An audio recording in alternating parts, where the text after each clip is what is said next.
আমন্ত্রণ জানাচ্ছি প্রবাস কণ্ঠ রাতের বুলেটিনে, পাওয়ার্ড বাই মাই এনজেট্রি। শুরুতেই জানাবো আজকের প্রধান শিরোনামগুলো। বিনা খরচে 10,000 কর্মীকে মালয়েশিয়ায় পাঠাবে সরকার। মালয়েশিয়ায় বর্ণাঢ্য আয়োজনে বাংলাদেশিদের ঈদে মিলাদুন্নবী পালিত। এবং মালয়েশিয়ায় গাউসিয়া কমিটির ঈদে মিলাদুন্নবী উদযাপন। দেখছিলেন শিরোনাম, এবার বিস্তারিত। আপনিও কি আপনার নেক্সট ট্রিপ প্ল্যান করছেন? তাহলে আপনার জন্যই মাই এনজেট্রি, যেখানে এয়ার টিকেটস এবং হোটেল সব পাওয়া যাবে এক প্ল্যাটফর্মে, with a very affordable fares and endless options. With my এনজেট্রি আপনার ভ্রমণ হবে একদম নিশ্চিন্তে। সরকারিভাবে কোনো খরচ ছাড়াই 10,000 কর্মীকে মালয়েশিয়া পাঠানোর উদ্যোগ নেওয়া হয়েছে বলে জানিয়েছেন প্রবাসী কল্যাণ ও বৈদেশিক কর্মসংস্থান মন্ত্রী আরিফুল হক চৌধুরী। নিরাপদ অভিবাসন নিশ্চিত এবং অবৈধভাবে বিদেশ যাত্রা ঠেকানোর পাশাপাশি কর্মীদের প্রয়োজনীয় দক্ষতা ও ভাষাগত প্রশিক্ষণের উপরও গুরুত্ব দিচ্ছে সরকার। নিরাপদ অভিবাসন ও অবৈধভাবে বিদেশ যাত্রা ঠেকাতে গতকাল সুনামগঞ্জ জেলা প্রশাসকের সম্মেলন কক্ষে আয়োজিত এক মতবিনিময় সভায় প্রধান অতিথির বক্তব্যে তিনি এই কথা বলেন।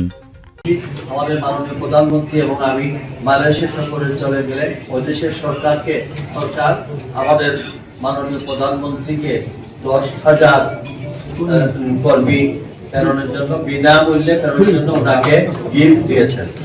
বিএনপির মিডিয়া সেলের ফেসবুক পেজে এরই মধ্যে তথ্যটি নিশ্চিত করা হয়। বিদেশে যাওয়ার আগে কর্মীদের প্রয়োজনীয় প্রশিক্ষণ ও ভাষাগত দক্ষতা অর্জনের উপর গুরুত্ব দিয়ে মন্ত্রী বলেন, বিদেশে কর্মী পাঠানোর পাশাপাশি তাদের দক্ষ করে তোলাও জরুরি। এ লক্ষ্যে সুনামগঞ্জের 5টি নির্বাচনী এলাকায় 5টি প্রশিক্ষণ কেন্দ্র স্থাপনের পরিকল্পনা রয়েছে।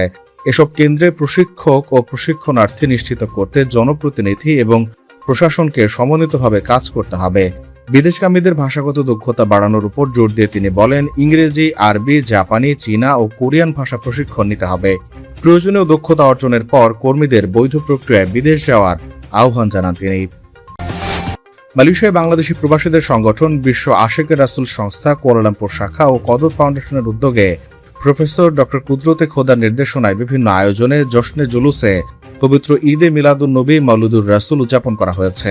ঈদে মিলাদুন্নবী উপলক্ষে গতকাল মঙ্গলবার সারা দেশে সরকারি ছুটি ঘোষণা করা হয়। এ উপলক্ষে রাজধানী কুয়ালালামপুরের কাম্পুং বারু মসজিদ কমপ্লেক্স থেকে বিশ্ব আশেকে রাসূল সংস্থা ও কদর ফাউন্ডেশন এবং স্থানীয় মালয়েশিয়ানদের 14টি ইসলামী সংগঠন সহ মোট 16টি সংগঠন মিলে একটি আনন্দ র্যালি বের করে। এই আনন্দ র্যালিতে মালয়েশিয়ানদের নিজস্ব ইসলামিক সংস্কৃতি অনুযায়ী নানা রঙের পোশাকে ফেস্টুন, ব্যানার, বাদ্যযন্ত্র নিয়ে কয়েক শত নারী, পুরুষ ও শিশুরা স্বতঃস্ফূর্তভাবে অংশগ্রহণ করে। এ সময় ইয়া নবী সালামু আলাইকা ধ্বনিতে কুয়ালালামপুর শহর মুখরিত হয়ে ওঠে। এ সময় বিশ্ব আশেকে রাসূল সংস্থা ও কদর ফাউন্ডেশনের পক্ষ থেকে উপস্থিত ছিলেন মোহাম্মদ রনি, সোহাগ জসিম, নূর আলম, মোহাম্মদ রায়হান, রিজাল আব্দুল জলিল সহ শতাধিক বাংলাদেশি প্রবাসী ও শত শত স্থানীয় মালয়েশিয়ান নাগরিক। এ সময় সংগঠনের উদ্যোগে আনন্দ র্যালিতে উপস্থিত ও পথচারীদের সকলের মাঝে খাবার বিতরণ করার পর বিশেষ মোনাজাতের মাধ্যমে সমাপ্তি ঘোষণা করা হয়। ঈদে মিলাদুন্নবী সাল্লাল্লাহু আলাইহি সাল্লাম উপলক্ষে গতকাল দিনব্যাপী কুয়ালালামপুরের জশ্নে জুলুস ও মিলাদ মাহফিল করেছে গাউসিয়া কমিটি বাংলাদেশ মালয়েশিয়া শাখা।